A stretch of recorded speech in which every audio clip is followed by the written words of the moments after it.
8वें दिन सबसे भीषण युद्ध, दुनिया का पहला कयामती हमला। 8वें दिन ईरान युद्ध बेहद खौफनाक हो चुका है। हालात ये हैं कि पूरा ईरान अब आखिरी जंग अमेरिका और इजराइल के साथ कर रहा है। इजरायली मीडिया ने दावा किया कि तेहरान पर आज 80 जेट से तूफानी हमले किए गए। उधर ईरान ने दावा किया कि उसके खुर्रम शहर 4 मिसाइल ने पूरे इजराइल को दहला कर रख दिया है।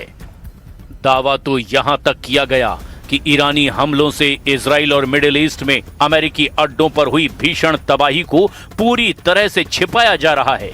खबर तो यहां तक है कि इजराइल ने 12 घंटे के अंदर ही ईरान के मेहराबाद एयरपोर्ट पर 6 बार से ज्यादा हवाई हमले किए।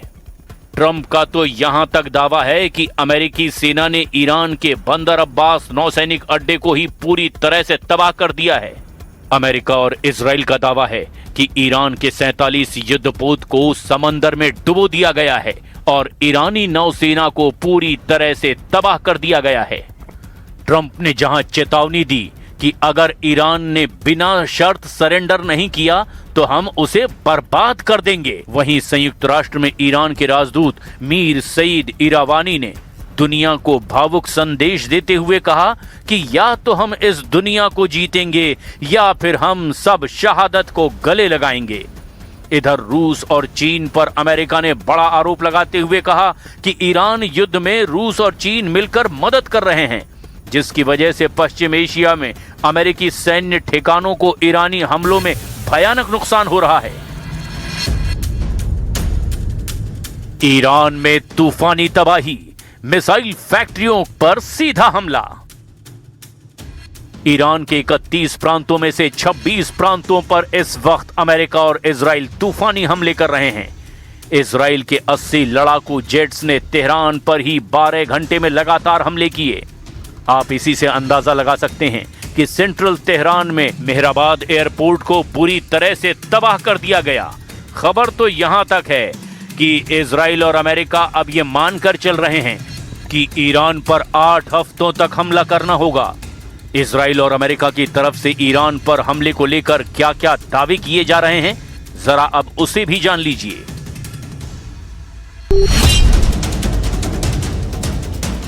ईरान में तूफानी तबाही, आधी रात में कयामती हमले। दावा किया जा रहा है कि ईरान की सबसे बड़ी फैक्ट्रियों पर तूफानी हमले होने जा रहे हैं। अभी तक अमेरिका और इजराइल मिलकर ईरान के मिसाइल ड्रोन हमलों को रोक नहीं पाए हैं।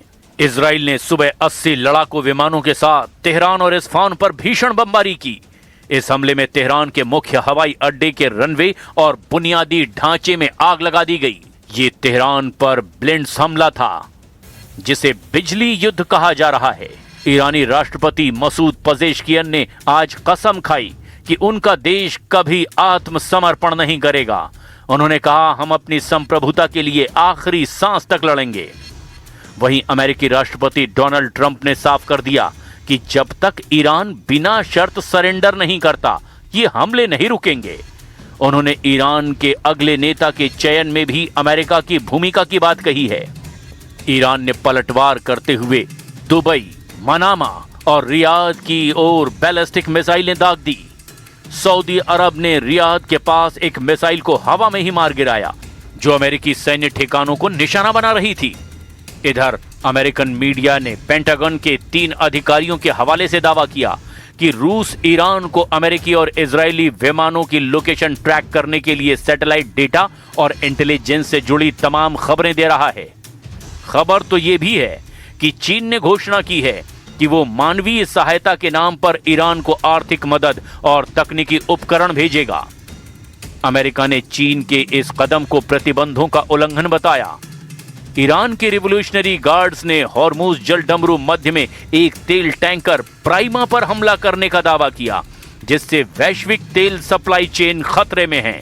संयुक्त राष्ट्र में ईरान के राजदूत ने एक बहुत ही भावुक और कड़ा संदेश जारी किया, जो कहा उसने पूरी दुनिया के होश उड़ा दिए हैं। सरेंडर नहीं, शहादत, युद्ध को तैयार ईरान।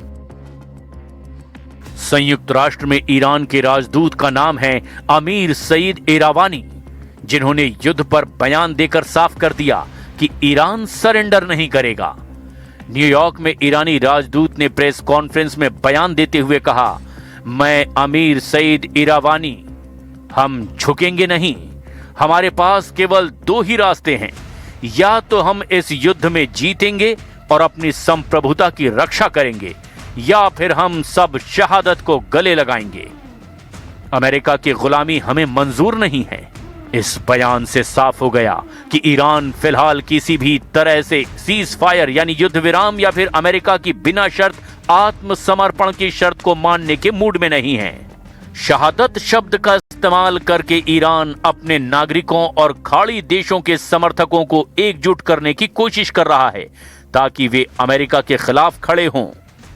रक्षा विशेषज्ञों का मानना है कि इस बयान के बाद ईरान अपनी कामिकाज़े यानी आत्मघाती ड्रोन यूनिट्स और सुसाइड बोट्स का इस्तेमाल अमेरिकी युद्धपोतों जैसे जॉर्ज बुश के खिलाफ भी बढ़ा सकता है।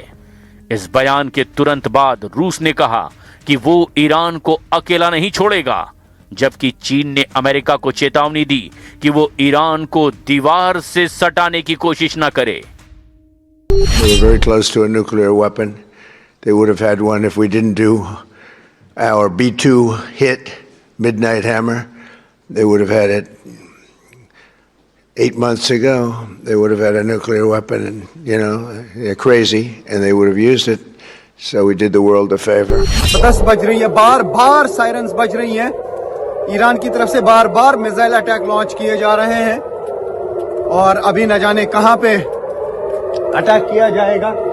यहाँ पे पूरा रात का टाइम है और पूरा सन्नाटा छा जाता है। अब ऐसे हालात में देखना यह होगा कि ईरान तूफानी हमलों के बीच कैसे पलटवार करता है और रूस और चीन ईरान को किस हद तक सैन्य और खुफिया मदद पहुंचाते हैं।